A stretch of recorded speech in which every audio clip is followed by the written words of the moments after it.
Baik, selamat pagi Aruna Stero. Kembali lagi bersama saya Irena Oktorosari Murwanto, absen 20.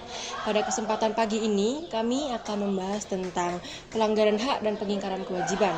Di sini saya bersama dua narasumber, yaitu Mbak Gita dan Mbak Zoe. Jadi, apa kabar Mbak Gita dan Mbak Zoe? Puji Tuhan, kalau saya baik selalu. Puji Tuhan, saya juga baik-baik saja.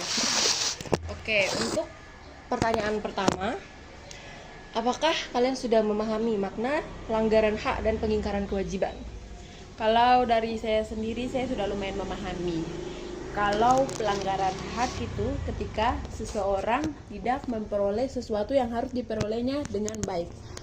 Kalau pengingkaran kewajiban ketika seseorang itu tidak mematuhi apa yang seharusnya dia patuhi. Kalau untuk saya, pelanggaran hak merupakan pengambilan hak orang lain.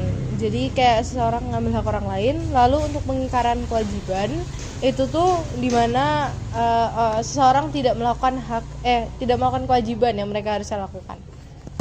Oke, berarti kalian sudah cukup memahami ya tentang makna pelanggaran hak dan kewajiban dan pengingkaran kewajiban.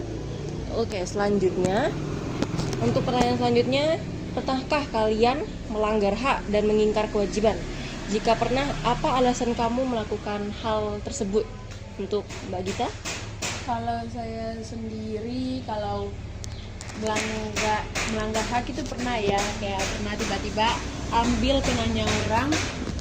Karena di situ tuh saya lagi lumayan membutuhkan pena gara-gara buru-buru mencatat. Terus kalau pengingkaran kewajiban juga saya pernah. Pengingkaran kewajiban itu kayak tidak mengikuti doa di asrama dengan baik, dan sebenarnya kan itu kan memang sudah harus kita patuhi. Tapi saya tidak mematuhinya dengan baik. Kalau untuk saya, untuk melanggaran hak, kayak aku nggak sengaja ngambil makanan adekku gitu kan. Terus kalau untuk pengingkaran kewajiban, berapa kali aku juga kelupaan untuk membayar uang kas, dan jadinya itu kan seharusnya kewajiban kita yang harus kita lakukan, tapi terkadang ya kelupaan lah. Berarti ya kita semua pasti pernah ya melakukan pelanggaran hak dan mengingkar kewajiban. Kayak contohnya pernah membuang sampah sembarangan. Ya itu hal kecil ya, karena kita ini manusia gitu ya. Oke, untuk pertanyaan selanjutnya, pernahkah kalian lihat secara langsung kasus pelanggaran hak dan pengingkaran kewajiban? Kalau pernah, bagaimana respon kalian? Kalau saya pernah melihat orang melanggar haknya orang, kayak seperti kayak menerobos lampu merah di jalan pas saya lagi sama orang tua saya. Terus kalau pengingkaran kewajiban itu kayak seperti tidak membayar pajak yang kita seharusnya membayar, kayak gitu. Kalau untuk saya yang hari-hari ini lumayan banyak terlihat di berita-berita itu tuh banyak korupsi yang terjadi, dan korupsi termasuk pelanggaran hak dan juga pengingkaran kewajiban. Karena dengan korupsi kan kita mengambil hak orang lain dan juga mengingkarkan kewajiban yang seharusnya kita tuh menyimpan aset-aset dari perusahaan untuk kita jaga, malah sama orang itu tuh diambil gitu.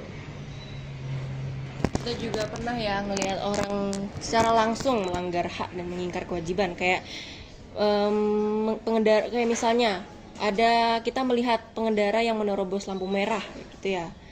Terus untuk pertanyaan yang terakhir, agar seluruh warga negara sadar akan hak dan kewajibannya, apa yang harusnya dilakukan? Tuh, Mbak Zoe.